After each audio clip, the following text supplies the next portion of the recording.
Alhamdulillahilladzi khalaqal mauta wal hayata liyabluwakum ayyukum ahsanu amala wa huwal azizul ghafur.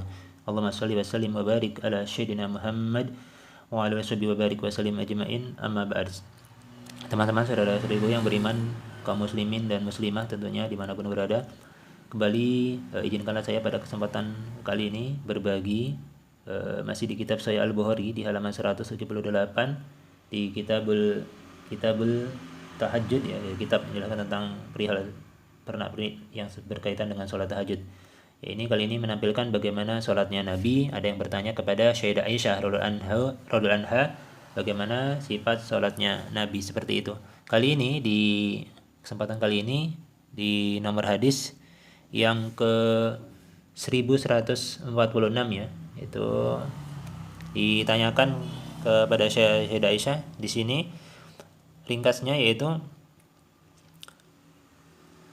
tentang cara Nabi SAW melakukan sholat malam. Jadi Sayyidah Aisyah radhiyallahu anha menjawab, yaitu sini ya, qalat, yaitu kana yanamu awwalahu wa yaqumu akhirahu wa yusalli.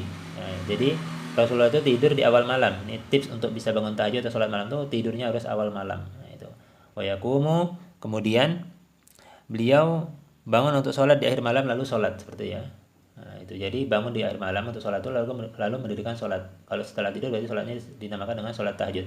Tsumma yarji'u ila firashihi, kemudian beliau menuju tempat pembaringan kembali setelah sholat tahajud tadi beberapa saat, kembali ke tempat tidurnya maksudnya.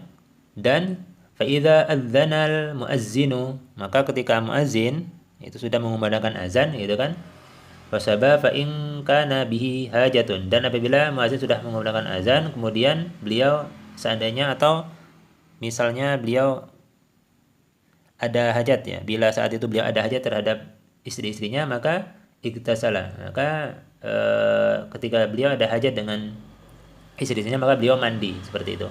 Wa illa tawaddoa wa kharaja, dan maka beliau mandi bila hendak, jika ada hajat terhadap istri tadi maka beliau mandi.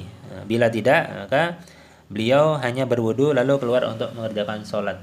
Jadi maksudnya adalah sholat subuh ya, azan setelah sholat malam, setelah bangun tahajud ada azan, muazin mengumandangkan azan, maka yang dimaksudkan adalah sholat subuh, seperti itu. Jadi teman-teman sekalian, tip ya bagaimana agar supaya kita bisa bangun malam, bisa sholat tahajud, tidur di awal malam, kemudian kita bangun di akhir malam untuk atau sepertiga malam tadi untuk sholat, kemudian kita mendirikan sholat ya. Maka jika ada sudah ada azan atau selesai hajat terhadap pasangan, terhadap istri kita masing-masing, maka kita bisa mandi dahulu. Atau bisa, ini menunjukkan Nabi juga pernah ketika dalam kondisi junub itu Rasulullah cukup berwudu, jadi tidak selalu langsung mandi seperti itu, karena apalagi cuacanya dingin ya. Jadi jangan ibu-ibu, banyak ini ibu-ibu yang misalnya tidak melayani suaminya karena alasan mandinya langsung mandi itu dingin. Jadi tidak ada ya nas dalil yang menganjurkan langsung mandi. Cuman boleh kalau misalnya mau langsung mandi setelah berhubungan suami istri itu, mandi malam hari terus kan pasti berwudu tuh kalau mandi junub, harus tidur, atau hanya mencukupkan hanya wudu dahulu, nanti bangun ketika mungkin sebelum sholat tahajud, sebelum sholat subuh itu baru mandi, seperti itu. Itu saja teman-teman yang bisa saya sampaikan, mudah-mudahan memberikan manfaat bagi yang ingin tetap melanggengkan sholat tahajud atau belum sampai ke sana makomnya. Usahakan tidur di awal malam ya. Wa ahrajahu Muslim, Imam Muslim mengeluarkan hadis ya, dikeluarkan oleh Imam Muslim juga di yang sama di nomor hadis 739. Allah alam bisawab. Assalamualaikum warahmatullahi wabarakatuh.